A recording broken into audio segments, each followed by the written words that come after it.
Fazer uma meditação em cima desse salmo de hoje tão profundo e tão profético, aonde o salmista diz: os dias do homem se parecem com a erva, ela floresce como a flor dos verdes campos, mas apenas sopra o vento, ela se esvai, já nem sabemos onde era o seu lugar. O que está falando aqui? Da brevidade da vida do homem sobre a terra. Meu irmão, por mais que o homem se esforce, e o homem moderno de hoje superou toda a história de homens aí pela busca da saúde, de um físico melhor, de um cuidado com o alimento, de um cuidado com isso, de um cuidado com aquilo. O homem moderno que não vai aceitando mais a velhice, com suas plásticas, com seus implantes no cabelo, na barba, nos peitos, em partes do corpo. Vão acrescentando coisas diferentes da sua natureza, diferente de como saíram de Deus. E tudo isso é o medo da velhice, tudo isso é o medo da morte, porque a velhice, ela vai nos avisando que os nossos dias estão chegando. E isso é para que o ancião, cada vez mais, ele se aproxime de Deus, se prepare para uma boa morte, se prepare para esse encontro definitivo com a eternidade. Mas o homem moderno, ele não quer saber. E ainda que ele saiba desse detalhe, que ele vai perecer como a erva, que floresce num dia, mas daqui a pouco vem o sopro do vento e se esvai. É isso que o salmista está falando. E é isso que acontece realmente. Essa conversa, como diz também o salmista, é uma conversa amarga. Por quê? Porque ninguém gosta de falar da morte. A morte é uma conversa que não nos empolga, que nos aborrece. É aquilo que Santo Afonso, no Preparação para a Morte, que deveria ser um livro de obrigação na nossa catequese, nos seminários. Um dos livros mais ricos e mais profundos, que nos ajuda a preparar para a morte. E fala realmente, tem um capítulo que é com esse tema, a brevidade da vida. O homem, ele é um sopro, meu irmão. Ele vai sair dessa dimensão muito rápido. Por quê? Porque ele não foi criado para isso. Aqui é um lugar de passagem. Agora, qual que é o problema disso daqui? E por que a morte se torna uma conversa amarga? Por causa do apego. Nós ainda somos apegados a essa terra. Quando você fala para uma pessoa a questão de filhos, que é o que Jesus vai falar no Evangelho, deixai vir as minhas criancinhas.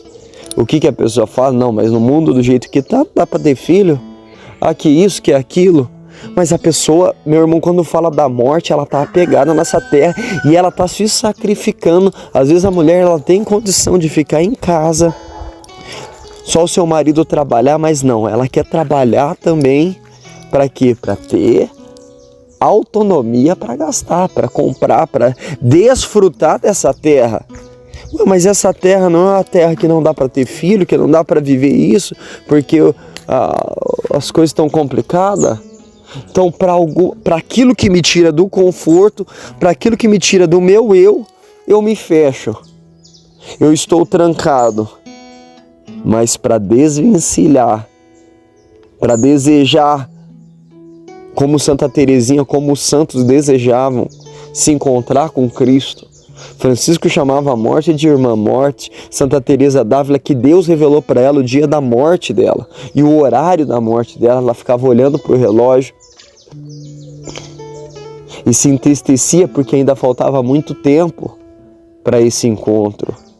Agora, nós temos esse coração, eu me coloco junto, desapegado dessa terra, que deseja, que está preparado para esse encontro definitivo com Deus. Pelo contrário, nós tememos e trememos diante dessa hora. E nos apavoramos por quê? Porque nós não sabemos, como São Bernardo meditava nessa passagem do Eclesiástico, se nós somos amados ou odiados por Deus. Quando Deus olha para você do alto do céu, você tem certeza que Ele olha com um olhar de júbilo, de alegria? Ah, lá está meu filho amado, como Ele olhou para Jó? Eu não tenho essa certeza na minha vida, meu irmão. Pelo contrário, eu tremo. Porque aquele que acha impureza até nos anjos, aquele que nem o céu é límpido para ele, a minha vida vai ser? Aquele que aparece para o beato Henrique Suso, que eu falava ontem, um dos homens mais penitentes dessa terra, e mostra as boas obras dele, comparando a um cacho de uva que tinha só 2 uvas, e essas 2 uvas ainda estavam amargas. O que vai ser de nós, meu irmão, se a gente não buscar constantemente a Deus? O que vai ser da nossa vida se a gente não tomar essa decisão de pedir a graça, de se desapegar realmente dela? O que essa vida pode te dar? O que essa vida pode acrescentar em você? E o que te impede de viver os mandamentos de Deus? De viver aquilo e conhecer a doutrina da igreja? O que a igreja fala sobre coisas importantes da vida do homem? Então a pessoa vai passando por essa terra na ignorância daquilo que é o mais importante para ela, a sua salvação, sabendo que a finalidade do homem sobre essa terra é amar, conhecer e servir a Deus, e ela não conhece. As pessoas não buscam conhecimento, não buscam conhecer a Deus. Você tem 2 maneiras de conhecer a Deus, filho: na oração, que é a principal, e lendo a Sagrada Escritura, ler aquilo que os santos deixaram de contato, de mística, de espiritualidade, de conhecimento. Mas o homem moderno, ele tem tempo para ficar no celular o dia inteiro vendo notícia, vendo fofoca, vendo bobagem, mas ele não consegue pegar uma imitação de Cristo, uma prática de amor a Jesus Cristo, um livro da vida de Santa Teresa d'Ávila, uma história da alma de Santa Teresinha, uma escada do paraíso de São João Clímaco, uma noite escura de São João da Cruz, e desmiuçar aquilo que vai levar ele com certeza a entender coisas que jamais ele entenderia.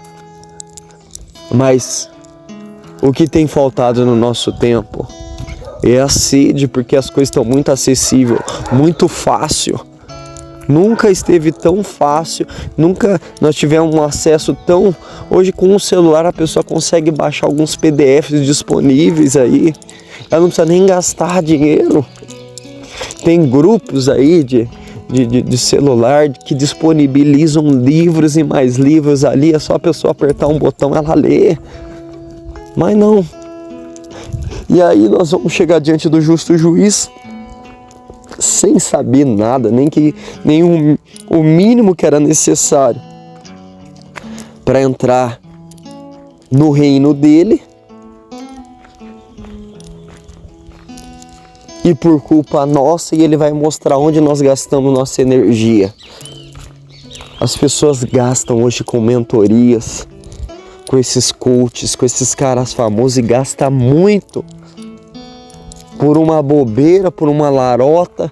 E agora o que é a pegada? Tudo esses coaches é só Bíblia. É igual o Satanás mesmo, que conhece a palavra de Deus. Eles vão usando a Bíblia e vão distorcendo, e vão seduzindo, e vão atraindo ali, e vão usando a favor da prosperidade, do dinheiro, de não sei o quê. E o povo tá lá, ó, fascinado. Por quê? Porque fala de prosperidade, fala de vitória, fala de conquista. E aí vem Jesus Cristo e fala, Marcos 8,34, aquele que quiser me seguir, renuncie a si mesmo, tome a sua cruz e me siga. O evangelho verdadeiro, o evangelho genuíno continua sendo o evangelho da cruz, e o povo continua negando o evangelho da cruz. Que Nossa Senhora, Rainha dos Corações, Mãe do puro amor, dê-nos a graça nesse sábado consagrado a ela, do barulho, da farra, de estar unido ao coração sagrado de Jesus, que é ofendido pelos homens. É o que ele falou para Santa Margarida Maria Alacoque: eis aqui o coração que tanto amou os homens, mas que só recebe desprezo e indiferença da humanidade. O coração de Cristo, mais do que nunca, nesses dias, procura consolo na tua alma, consolo nas tuas orações, consolo nas tuas visitas ao sacrário. É um tempo de profunda união ao Cristo. Aqueles que amam a Ele verdadeiramente têm que o buscar, principalmente nessa hora, para mostrar amizade, para mostrar: eu estou aqui, Senhor. Assim como Nossa Senhora aos pés da cruz, como São João Evangelista: eu estou aqui, Senhor, não posso fazer nada para mudar isso, mas eu estou aqui junto contigo. Por quê? Porque eu escolhi a melhor parte. E a melhor parte é estar aos teus pés, do teu lado, te honrando e te servindo.